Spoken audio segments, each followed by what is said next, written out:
Tayo na at magbalik tanaw sa mga naging laban ng ating pambansang kamao na si Manny Pacquiao. Ipapakita natin sa video na ito ang mga kilalang boxer sa iba't ibang dibisyon at mga inagawa ng titulo ni Pacman. At kung bago ka pa lang sa aking channel, paki-subscribe na mga idol at click ang notification bell para updated ka sa aking mga bagong upload. Paki-like na rin at paki-share sa inyong mga amigo at inyong mga pamilya. Maraming salamat po. Sa bawat laban nitong si Manny Pacquiao, ang kanyang lakas at bilis ang siyang laging nagdadala sa kanya patungong tagumpay. Dahil sa taglay niyang bilis, madali lang siya magpatama ng malinis sa kalaban. Si Manny Pacquiao ay hindi lamang kilala sa buong mundo, kundi marami sa iba't ibang mga bansa lalo na sa Pilipinas, na ginawa siyang inspirasyon. Nagsimula ang kanyang career noong 1995. Ang ating pambansang kamao ay nagmula sa isa sa pinakamahirap na pamilya sa General Santos City. Ang husay ni Pacman sa larangan ng boxing ay hindi matatawaran. Ang kanyang lakas, bilis at dedikasyon ang nagdala sa kanya sa tugatad ng tagumpay. Pero sa kabila ng lahat ng kanyang natamong kasikatan, si Pacquiao ay hindi nakakalimot sa pagtulong sa kanyang kababayan. Sa video na ito, ipapakita natin ang hindi kapanipaniwala na angking galing ng ating pambansang kamao sa ibabaw ng boxing ring, na nagpakilala sa kanya sa buong mundo. Ang kanyang kakayanan at kakaibang bilis at lakas ang talagang nagbigay ng atensyon sa lahat ng mga boxing fans sa buong mundo.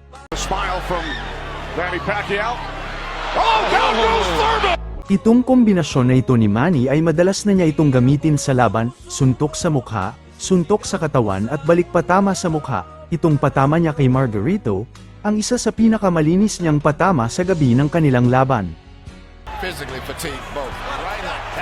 Lumagpas ang bato ng suntok ni Margarito dito, at nakapasok naman ang right hook ni Pacquiao sa mukha ni Margarito, at sa laban din na ito, ang ganda ng galaw ni Manny, umatras sa lubid, pumike at bumitaw ng kanan at sapul na naman ang sabog na mukha ni Margarito. Pacquiao dodges Margarito's punch by the tiniest amount, then returns over the top with a right hook. Pacquiao has an underrated defense, with excellent spatial awareness and ring intelligence.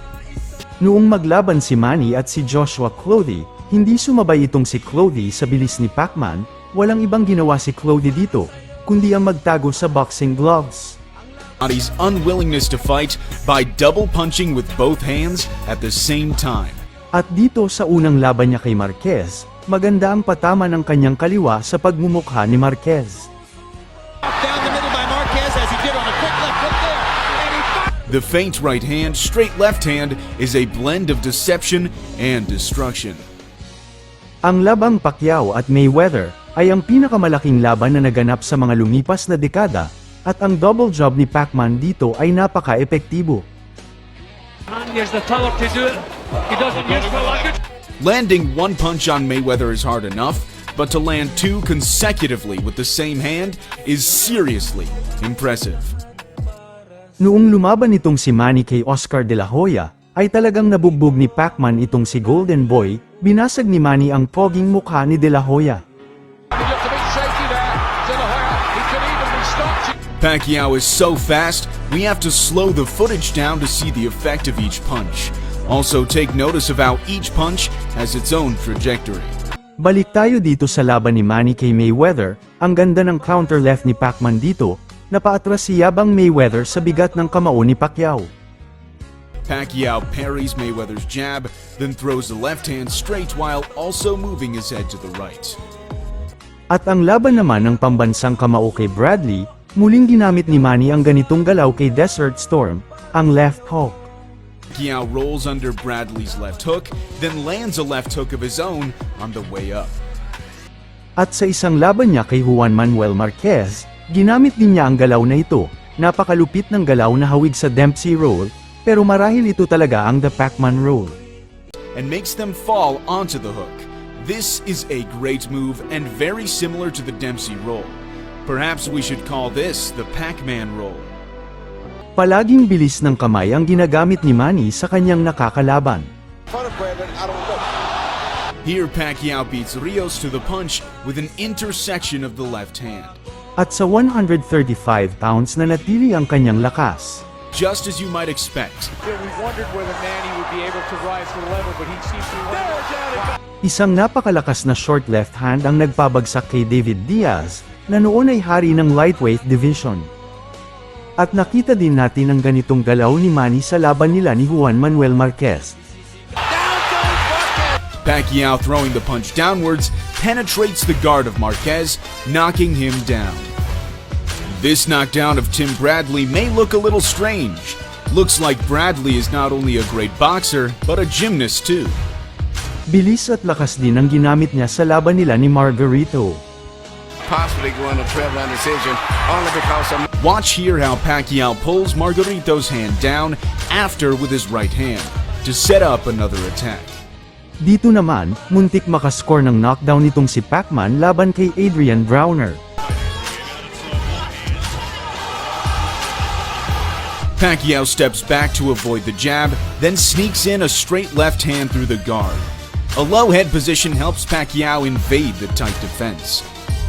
At sa parehas na laban nila ni Adrian Browner, ang ganda ng patama ng kanyang right hook sa ngumingiwi na bunganga ni Joaquin Browner. Lead hand, setting up an unusual angle of attack to land this great punch.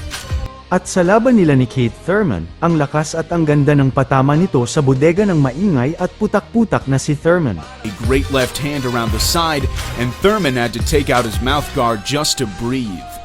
Ang trilogy nila Manny Pacquiao at Eric Morales ang isa sa magagandang laban sa boxing. And we thought Morales was going down. Oh, and he does go down. Here Pacquiao lands a short left hand to the side of the head to knock Morales down. In the second fight, Pacquiao landed a right hook counter in the first round. I've never seen him this thick. Oh, and a beautiful right. This is similar to the hook against Broner. Pacquiao falls onto his back leg to dodge a jab, and with the momentum, he throws a right hook over the lead hand of Morales. Dahil sa bilis ni Pacman, napabagsak niya sa round 3, itong si Eric Morales, na siyang nagbigay ng impresibong panalo kay Manny via knockout.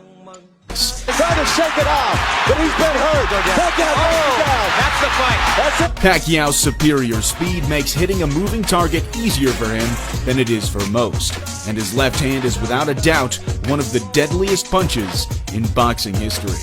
To all the people around the world love boxing, thank you to all your support with us. Thank you very much.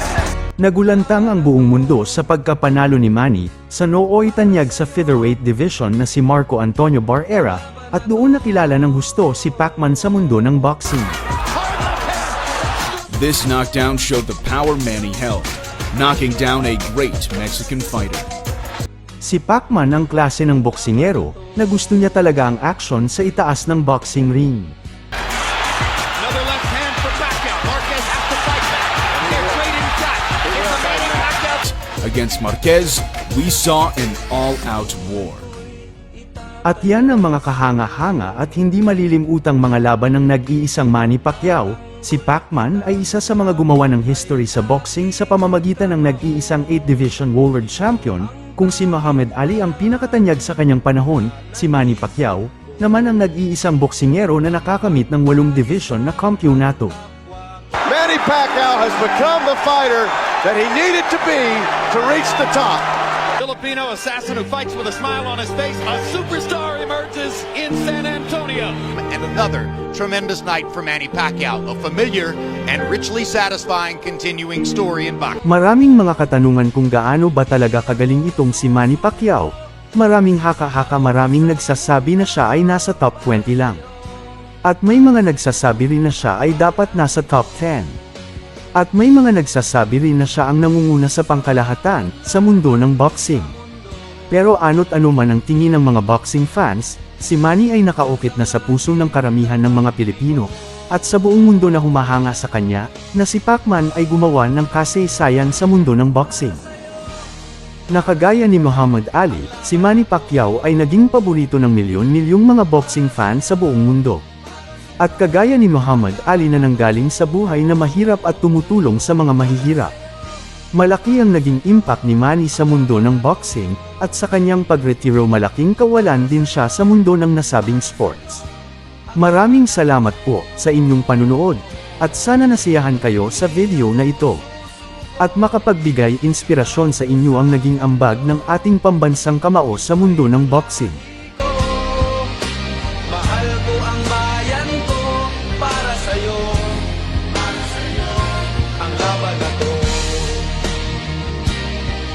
sa'yo